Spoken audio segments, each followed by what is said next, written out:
Alhamdulillahirabbil alamin wassalatu wassalamu ala asyrafil anbiya wal mursalin wa ala alihi washabbihi ajmain. Amma ba'du. Yang saya hormati tuan-tuan dan puan-puan, Assalamualaikum warahmatullahi wabarakatuh.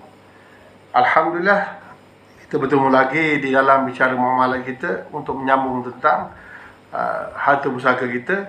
Jadi pada pagi yang penuh dengan rahmat dan yang penuh dengan kemuliaan ini, kita akan membicarakan untuk kita mengenal apa itu harta pusaka, apa itu bukan harta pusaka.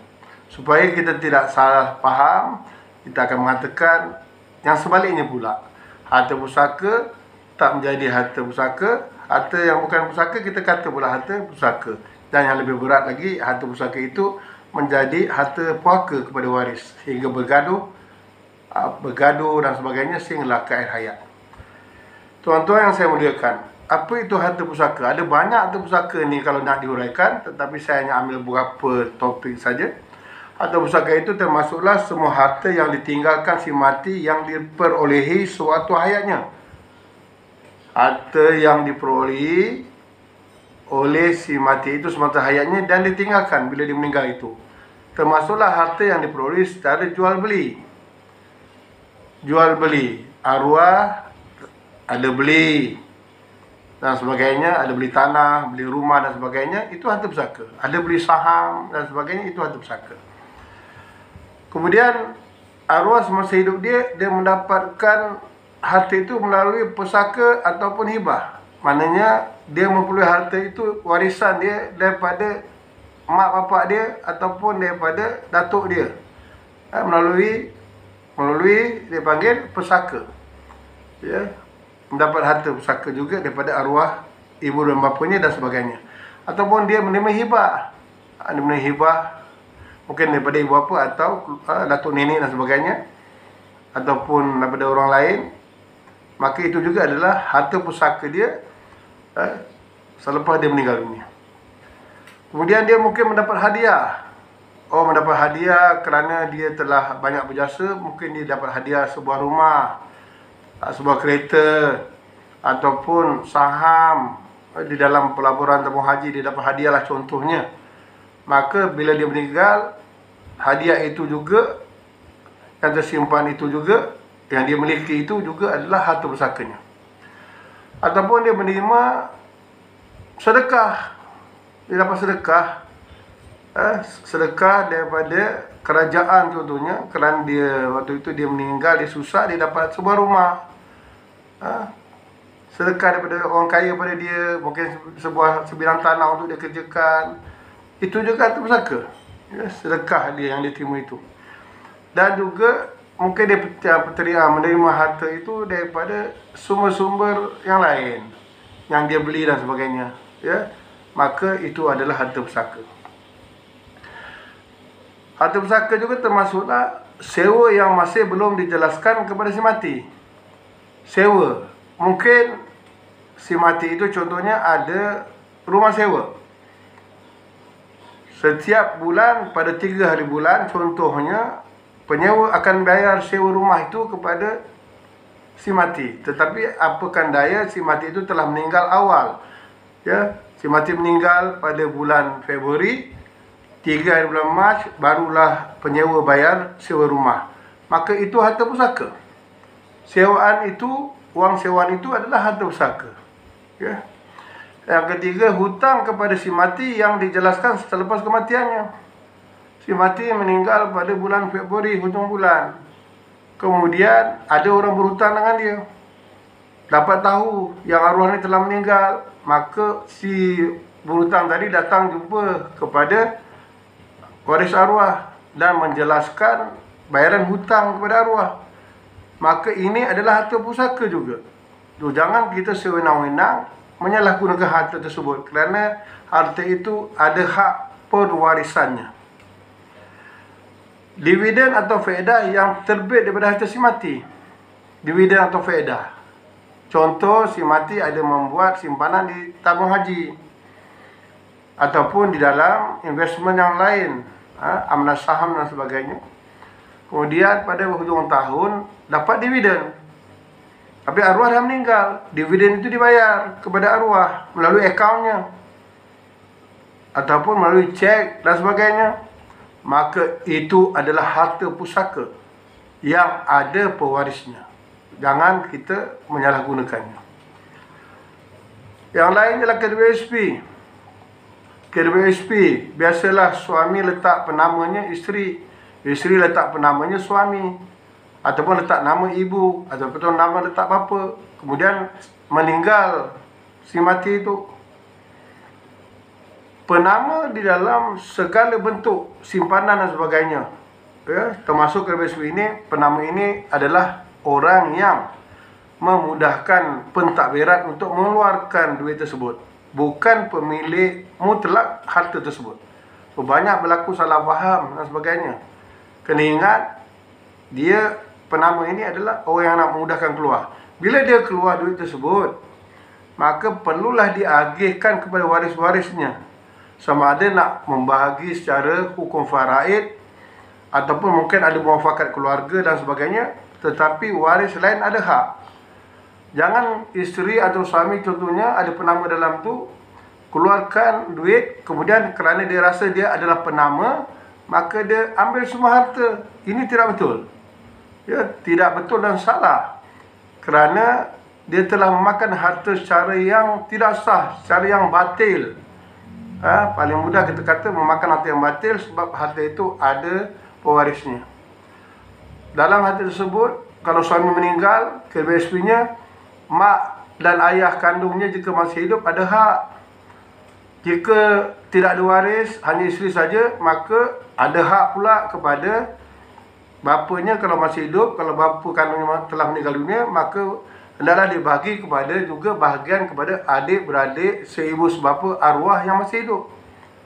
Jadi saya ingatkan balik, saya ulang sekali lagi, penama bukan pemilik hak harta tersebut. Yang kedua antara lainnya ialah barang yang terbit selepas mati seseorang daripada usaha si mati semasa hayatnya.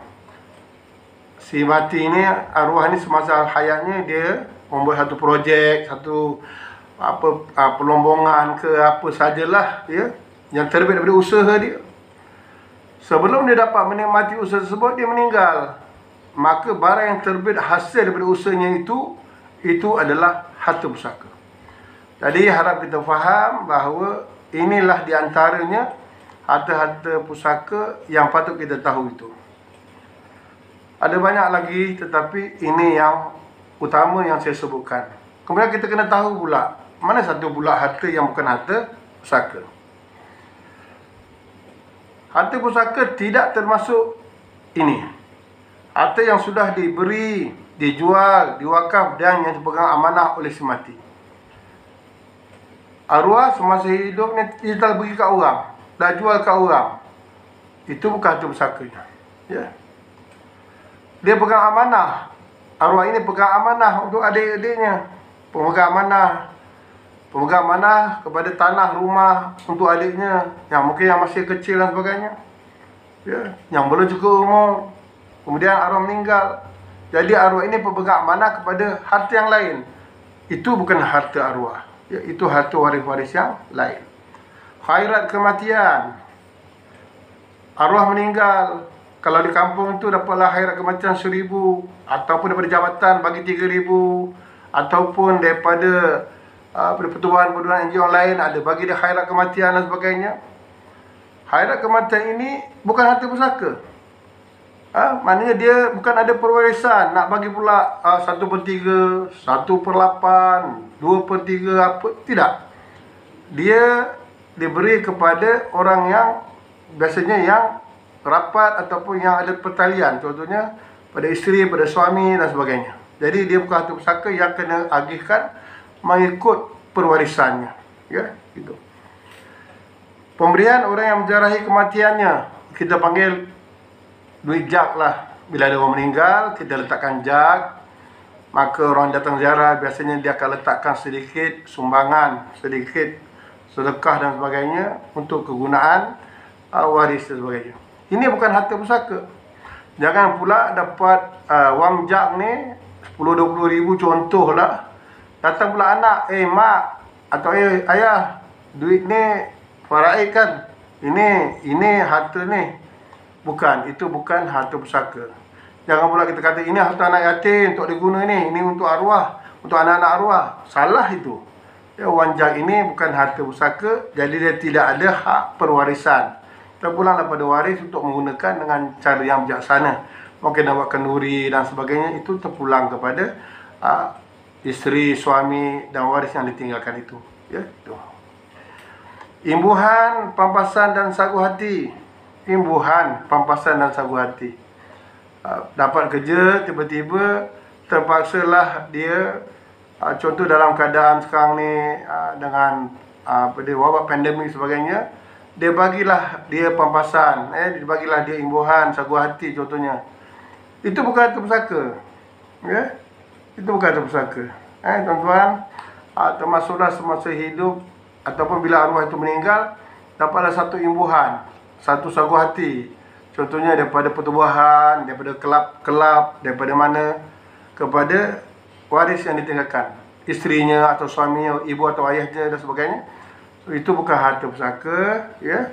Itu boleh dibahagikan, digunakan untuk kebaikan arwah itu. Tak perlulah nak buka hukum faraid pula kena bagi. Ini bukan harta pusaka. Yang lainnya ialah pencen. Pencen. Masa mak ayah bekerja dengan kerajaan dapat pencen. Tiba-tiba ayah pun meninggal. Biasanya pencen tu akan bagi pada mak, pencen terbitan. Tiba-tiba anak pula cakap, mak, duit pencen ni kena ikut faraid, bagi pada kami juga. Kami waris ayah atau kami waris ibu. Ini bukan harta pusaka. Pencen bukan harta pusaka. Dia ada undang-undang. Kalau meninggal akan bagi kepada isteri, pada suami ataupun kepada waris-waris yang di bawah umur. Jadi jangan pula kita tengok mak ayah kita dapat pencen yang banyak, kita pun kata ini pencen arwah mak atau ini pencen arwah ayah, kena bagi setiap bulan ikut faraid. Ini salah. Ini kefahaman yang tidak betul itu. Bayaran bawah akta keselamatan sosial pekerja 90 pegesuh. Ini pun bukan harta pusaka. Dapatlah sagu hati dan sebagainya, ya, untuk arwah sebagainya. Ini bukan harta pusaka. Yang lain, harta yang dipinjam.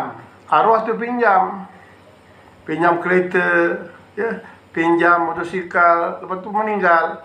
Jangan pula waris kata ini harta arwah. Bukan, harta itu dia pinjam.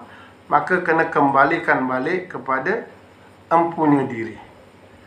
Di banyak lagi harta yang bukan harta pusaka, tetapi apa yang saya jelaskan ini mungkin boleh menambahkan sedikit input, membuka minda dalam fikiran kita.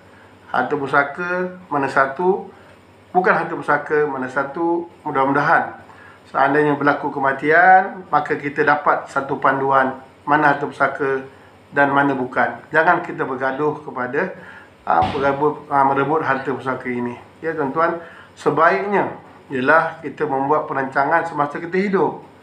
Semasa kita hidup, kita buat perancangan Islam, mengikut syarak. Kita buat wasiat ke, kita buat wasiat dan hibah ke, ataupun kita membuat perjanjian permohonan aset bersama, atau dulu kita kenal sebagai harta sepencarian, atau kita nak buat amanah dan sebagainya. Gunakanlah alat-alat ini. Alat-alat ini maknanya dia punya sumber-sumber pengurusan harta ini dengan lebih baik undang-undang, agar bila kita mati nanti waris-waris kita dapat menikmati harta yang kita tinggalkan dengan baik. Ingatlah, kullu nafsin za'iqatul maut, setiap menjauh itu pasti mati. Jangan sesekali meninggalkan harta pusaka itu sehingga ia merubah menjadi harta puaka yang memporak-porandakan keluarga kita. Sekian, wabillahi taufiq wal hidayah. Assalamualaikum warahmatullahi wabarakatuh.